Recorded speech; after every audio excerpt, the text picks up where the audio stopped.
अनुप्रिया जी, आप अगर डॉक्टर नहीं होती तो क्या होती? नहीं, मैं डॉक्टर ही होती, क्योंकि ये मैंने शुरू से सोचा था और मैं ये मानती हूँ कि जो आप दिल से सोचो वो आपको मिल ही जाता है।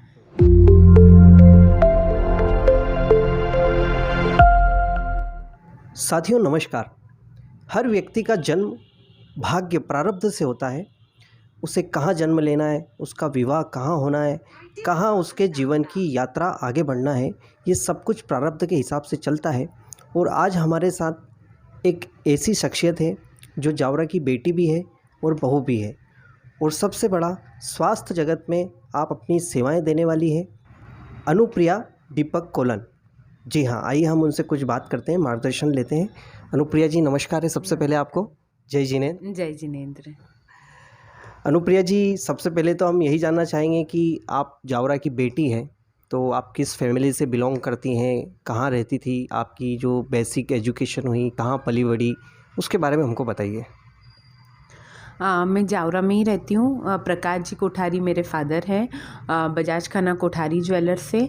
और मेरी स्कूलिंग यहीं से हुई है, मॉडल हाई सेकेंडरी स्कूल। और उसके बाद मैंने अपना हायर एजुकेशन इंदौर से किया, अरविंदो डेंटल कॉलेज। वहाँ से मैंने BDS किया और फिर MDS।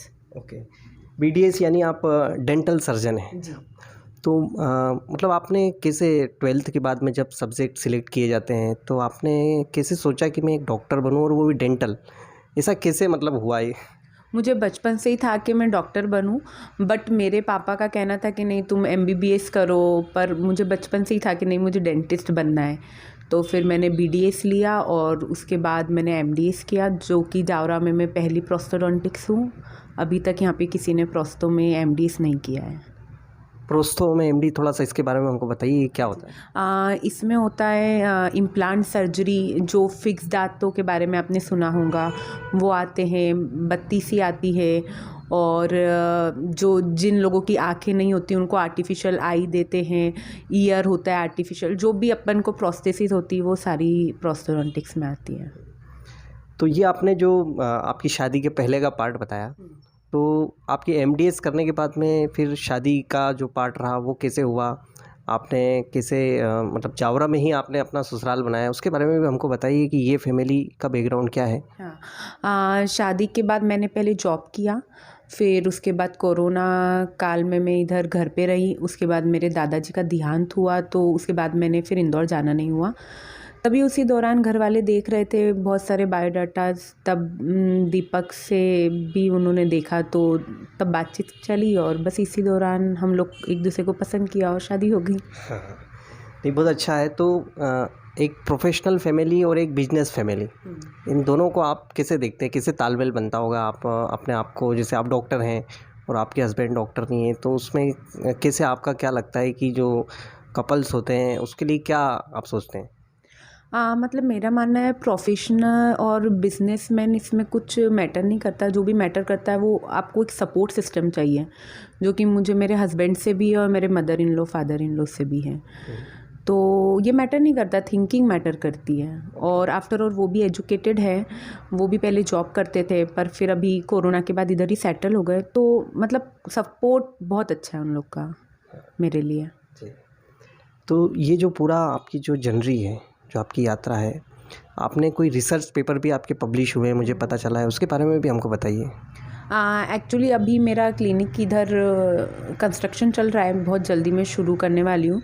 पर उसी के दौरान मैं कुछ कुछ पेपर्स पब्लिश करती रहती हूँ, लाइक मेरी फील्ड से रिलेटेड, इम्प्लांट से रिलेटेड, जो भी मैंने MDS में पढ़ा है उससे रिलेटेड काफ़ी सारे पेपर्स मेरे पब्लिश होते रहते हैं। और वो ऑल ओवर इंडिया की जो भी ये मैगज़ीन्स होती है, डेंटल मैगज़ीन्स, उसके अंदर आते हैं। तो काफ़ी सारे स्टूडेंट्स उसको पढ़ते हैं और रिव्यू अच्छा है अभी तक।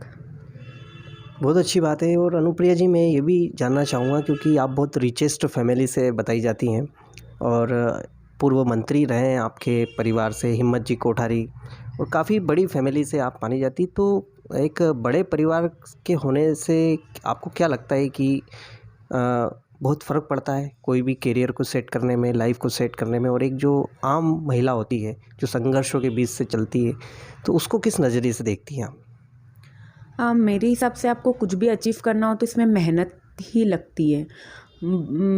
रिचेस्ट या नाम, फेम, इससे आपको कुछ नहीं मिलता। ये जो है वो आपकी मेहनत ही बोलेगी, क्योंकि आप एग्ज़ाम में आफ्टर ऑल आपकी फैमिली का नाम लिख के आओगे तो आपको कोई पास तो नहीं करेगा, वो आपको आपकी मेहनत से ही जो करना है। पर हाँ, मतलब ऐसा है कि आपको प्राउड होता है कि जो मेरे दादाजी गृह मंत्री रह चुके हैं, तो मैं प्राउड फील करती हूँ। पर वो भी उनकी मेहनत से बने, जो मैं बनी हूँ वो अपनी मेहनत से बनी हूँ और फैमिली के सपोर्ट से। ये बहुत अच्छी बात है। और मैं थोड़ा सा आपकी सोशल एक्टिविटी के बारे में भी जानना चाहूँगा। आप एक जैन फैमिली से बिलोंग करती हैं, तो आप उसके बारे में क्या सोचती हैं कि जैन धर्म से क्या सीख मिलती है? उसमें आप कैसे अपने आप को, उससे क्या आपने सीखा? जैन धर्म में पैदा होना ये मेरा बहुत सौभाग्य है। मैं अपने आप को बहुत भाग्यशाली मानती हूँ और मैं ऐसी फैमिली से हूँ जहाँ पे मेरी माताश्री बहुत धर्म करती है। मैं उनको देख के सीखती हूँ। मदर इन लॉ हुई, मेरी खुद की मदर हुई, इन लोगों ने अपने जीवन में इतना धर्म को क्या बोलते हैं अंदर उतारा है। हाँ, और दिखावा बिल्कुल नहीं। तो मैं चाहती हूँ कि ये सब मैं अपने अंदर ग्रहण करूँ और अपनी सेवा वो जगह जगह पे देते रहते हैं, चाहे मेरी मदर हो या मदर इन लॉ। पर मतलब मुझे कभी ये देखने को नहीं मिला कि उन्हें व्हाट्सएप पे डाला हो कुछ स्टेटस कि ये मैंने ऐसा किया है वैसा किया है। तो मैं चाहती हूँ कि ये सारे गुण मैं अपने अंदर लाऊं और टाइम टू टाइम इनको देख के आगे बढ़ती जाऊँ। नहीं, बहुत अच्छी बात है, क्योंकि वास्तव में जैन धर्म के जो सिद्धांत हैं वो बहुत साइंटिफिक हैं और जीवन में बहुत लाभप्रद होते हैं। और अभी आप जो जावरा का एक प्रथम महिला पथ संचलन निकला था, उसमें भी आप निकली थी, वो क्या कहानी है, वो भी बताइए। एक्चुअली मेरे को शौक है इन सब चीज़ों का, जैसे वुमेन एम्पावरमेंट हुआ या ये सब, तो मैं इसी के चलते उन लोगों से जुड़ी। और अभी तो कुछ ही समय हुआ है मुझे जावरा में जुड़ते जुड़ते, तो आगे और उम्मीद करती हूँ कि जो मेरी तरफ से हो पाए वो वुमेन एम्पावरमेंट के लिए मैं कर सकूँ। नहीं, तो आपको लगता है जैसे हम पॉलिटिक्स में भी महिलाओं की बहुत आज कमी महसूस हो रही है, तो पॉलिटिक्स को लेके आप क्या सोचती हैं? पॉलिटिक्स में यही है कि जितनी ज़्यादा महिलाएं एक्टिव होगी उतनी ज़्यादा हम आगे बढ़ पाएंगे, क्योंकि आज देखा जाता है कि महिला ही महिला को खींचती है, उनको नीचे उतारती है। तो मतलब मेरा ये मानना है कि महिलाओं को आगे बढ़ाए ताकि वो दूसरी महिलाओं को और आगे बढ़ा सकें। तो अगर मुझे कभी मौका मिला तो मैं ज़रूर अपने हिसाब से दूसरों की सेवा करना चाहूँगी और वुमेन्स को आगे बढ़ाना चाहूँगी।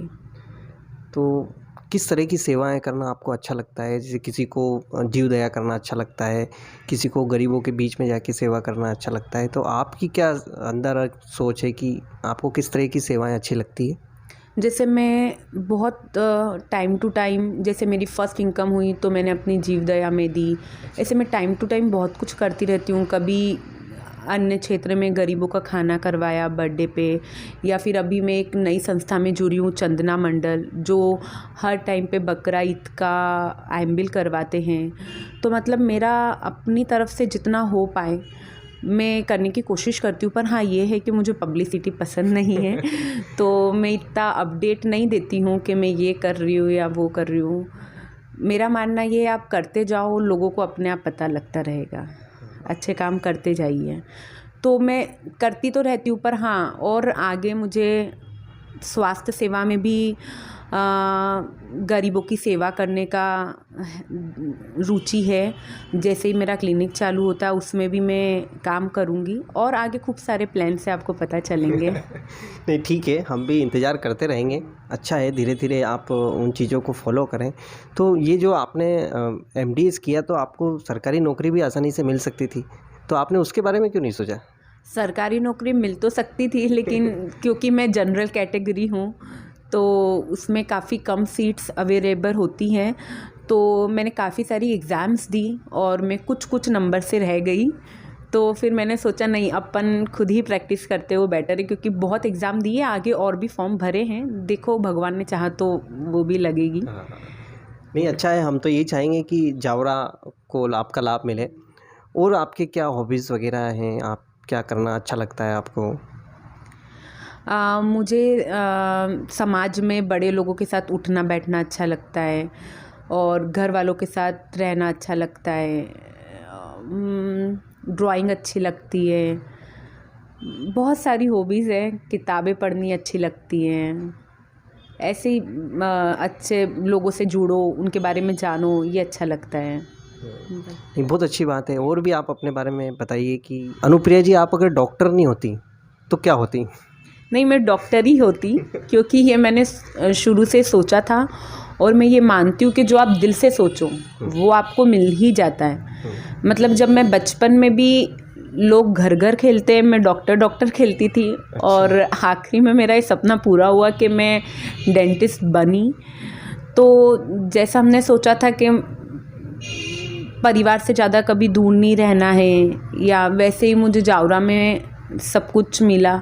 सोचती थी मुझे ऐसा ससुराल मिले, सब कुछ सपोर्टिव हो, बहुत फ्रैंक फैमिली हो, तो वैसी फैमिली मिली। मुझे कभी लगा नहीं कि मैं मायके से ससुराल आई हूँ। मतलब बस मुझे ऐसा लगा मैंने वहाँ से अपना रूम चेंज करके यहाँ आई हूँ।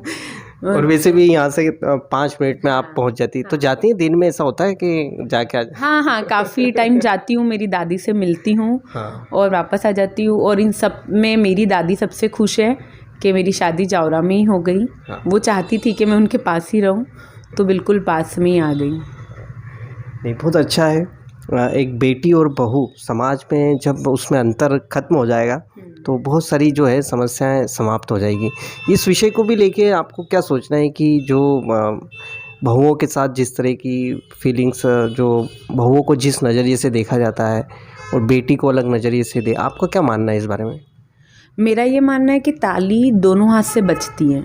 अगर आप अपने mother in law father in को अपनी मदर और फादर मानेंगे तो आपको डेफिनेटली अपनी बेटी मानेंगे। अगर आप भी अपने मदर और फादर में फ़र्क करेंगे कि नहीं ये मेरी मदर इन लॉ है, फादर इन लॉ है, तो डेफिनेटली आपके लिए बहुत सर्वाइव करना मुश्किल होगा।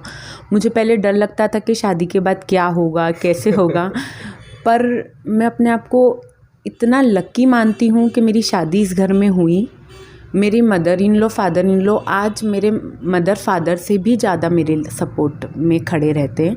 आज मेरे लिए कोई कुछ बोलता है तो वो पहले आगे आके उससे जवाब दे देते हैं। मतलब मेरे तक तो बात आने की ही नहीं होती। तो मतलब मैं काफ़ी लकी मानती हूँ। मेरी शादी हुई थी तब लोगों ने काफ़ी बात भी करी, पर थोड़े टाइम के लिए मेरे को ऐसा लगा कि क्या हो रहा है, क्यों हो रहा है। पर जब मैं इस परिवार में आई तो मुझे लगा कि नहीं, ये मेरी लाइफ का बेस्ट डिसीजन है, इससे अच्छा हो ही नहीं सकता था। अच्छा, आपके हस्बैंड के बारे में कुछ बताइए। आपने खुद सिलेक्ट किया, आपको कैसा, उनके बारे में कुछ बताइए हमको। मेरे हस्बैंड इंजीनियर हैं, पहले पुणे में जॉब करते थे, फिर कोरोना के बाद वो इधर ही शिफ्ट हो गए। और वो भी काफ़ी सपोर्टिव हैं, हर टाइम पे मेरे साथ खड़े रहते हैं, इक्वालिटी में बिलीव करते हैं। वो बिल्कुल मेन पावर उनके अंदर ऐसा एटीट्यूड नहीं है। मतलब हर मौके पे मेरे साथ खड़े रहते हैं और चाहते कि मैं आगे बढ़ूं और मोटिवेट करते हैं बस। नहीं, बहुत अच्छा। अनुप्रिया जी जावरा की हैं और बहुत आगे इनकी सेवाएं हमको मिलने वाली है, इसलिए हम इनसे बहुत सारी बातें कर रहे हैं। और भी ऐसी कोई बात जो आपको लगता है कि ये मुझे बताना चाहिए तो आप हमें बताइए। और आप फैशन को लेके भी आप अपने आप को काफ़ी अपडेट रखती हैं, उसको लेके फैशन, जो आज का फैशन है उसको लेके आप क्या कहेंगे? फैशन के बारे में कि जो चीज़ आपके ऊपर सूट होती है वो आपको फ़ैशन बनाना चाहिए। ऐसा नहीं लोग हीरोइंस को देख के फ़ैशन बनाते हैं या किसी और को देख के, जो आपके ऊपर सूट हो रहा है आप वो पहनो, अपने आप अच्छा लगेगा, वो फ़ैशन बन जाएगा। और फैशन के बारे में ये है कि आपका कॉन्फिडेंस है तो सब कुछ आपके ऊपर सूट कर रहा है, और कॉन्फिडेंस नहीं है तो आप कितना भी अच्छा कपड़ा पहन के निकलो कोई मैटर नहीं है। इसलिए कॉन्फिडेंस होना बहुत ज़रूरी है अपने अंदर।